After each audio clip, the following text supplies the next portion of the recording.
আসসালামু আলাইকুম viewers, ঝর্ণাস cooking হাউসের পক্ষ থেকে আবারও সবাইকে স্বাগতম। আজ আমি আরেকটি ঝটপট ও পুষ্টিকর একটি রেসিপি নিয়ে চলে এলাম বিকেলের নাস্তা। সেটি হলো লাচ্চা সেমাই দিয়ে পিঠা। আর লাচ্চা সেমাই দিয়ে কিভাবে পিঠা তৈরি করা যায় সেটি আপনাদের সাথে শেয়ার করছি। তার আগে বলছি, আমার চ্যানেলটি যদি এখনো সাবস্ক্রাইব করে না থাকুন, এক্ষুনি করে ফেলুন আমার পরবর্তী রেসিপি দেখার জন্য। চলুন দেখা যাক। এখানে আমি নিয়েছি 250 গ্রামের মতো লাচ্চা সেমাই। যে কোনো লাচ্চা সেমাই নিলেও হয়। আমি এখানে লাচ্চা সেমাইটা 250 গ্রাম নিয়েছি আর হাত দিয়ে ডলে ডলে একটু ভেঙে নিচ্ছি। একটু গুঁড়ো করে নিলে ভালো হয়। আর এতে দিয়ে দিচ্ছি 1/3 কাপ চিনি।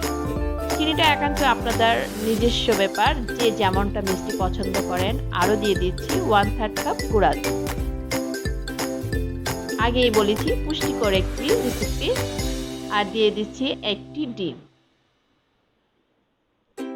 ডিমটা দিয়ে দিলাম। আর এখন আমি এটাকে ভালো করে হাত দিয়ে মেখে নেব আর একটা ডো তৈরি করে নেব। দেখুন, এটা ভালো করে আমি মিক্সড করে নিচ্ছি। আর এখানে আমি কোনো পানি বা লিকুইড দুধ অ্যাড করব না, যেহেতু চিনি দিয়েছি আর ডিম দিয়েছি। এটাতে আমি ডোটা তৈরি করা হয়ে যাবে আমার। সুন্দর একটা ডো তৈরি হয়েছে, না নরম না শক্ত। আর এটা কোনো রেস্টে রাখার দরকার নেই। এখন আমি হাতটা একটু পরিষ্কার করে পিঠাগুলো বানিয়ে নেব। হাতটা একটু পরিষ্কার করে আসছি। আর আমার দু হাতের কোনো দরকার নেই, এক হাত দিয়ে আমি সামান্য পরিমাণ নিয়ে নিলাম। নিয়ে হাত দিয়ে একটু টিপে টিপে ছোট ছোট গোল করে করে পিঠা বানিয়ে নিলাম। দেখুন, আপনারা চাইলে এই পিঠাগুলো আরো বড় বড় সাইজের করে নিতে পারেন। আমি এরকম ছোট ছোট করে বেশ 11 পিস হয়েছে। আপনারা চাইলে যদি বড় বড় সাইজ করে 8 পিস অথবা 10 পিসের মতো করে নিতে পারেন। আর আগে থেকে চুলায় আমি প্যান বসিয়ে তেল গরম হওয়ার জন্য বসিয়ে রেখেছি। তেলটা আমি যথেষ্ট পরিমাণ গরম করিনি, সামান্য গরম অবস্থাতেই আমি পিঠাগুলো দিয়ে দিচ্ছি।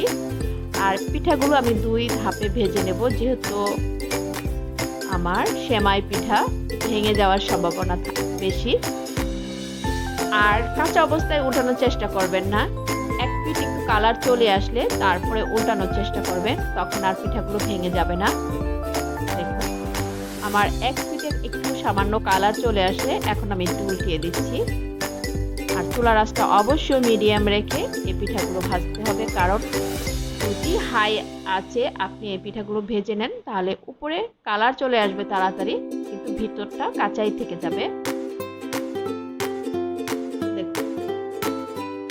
আর অল্প আছে ভেজে নিলে ভালো হয় যে কোনো। এরকম একটা সুন্দর কালারও চলে আসছে। আমার 2 পিঠই উল্টিয়ে পাল্টিয়ে ভেজে নিয়েছিলাম। এখন আমি একটা ঝাঁঝরি মতো চামচ দিয়ে তেলটাকে ঝরিয়ে তুলে নিচ্ছি একটা কিচেন টিস্যুর উপরে। আর বাকিগুলো আবার দিয়ে দিলাম ভাজার জন্য তেলে। দেখুন, এগুলো আমি আস্তে আস্তে আবার এক পিঠ কালার হয়ে আসা পর্যন্ত ওয়েট করে উল্টিয়ে নিচ্ছি।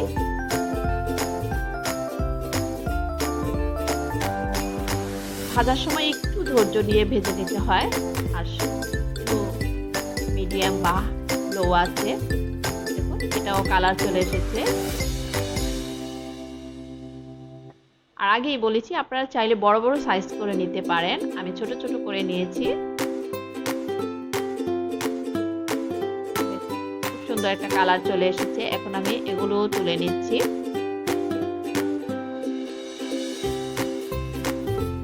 এটিও আমি তেলটাকে ঝরিয়ে তুলে নিচ্ছি। তেলটা অবশ্যই ঝরিয়ে নেবেন। আর একটা প্লেটে তুলে নিলাম। এখন খাবারের পালা। দেখুন, দেখতে কতটা সুন্দর লাগছে আর খেতে তো অবশ্যই ভালো লাগবে। আর কতটা মুচমুচে দেখতে হয়েছে।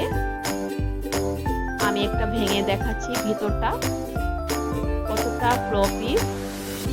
আর ভিতরটা আমার কাছে মনে হয় ছানার মতো।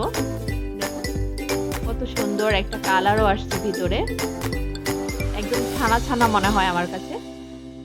আপনারা অবশ্যই বাড়িতে ঝটপট এরকম একটা রেসিপি তৈরি করে বাচ্চাদের সামনে পরিবেশন করতে পারেন। আর বাচ্চাদের জন্য খুবই পুষ্টিকর একটি খাবার।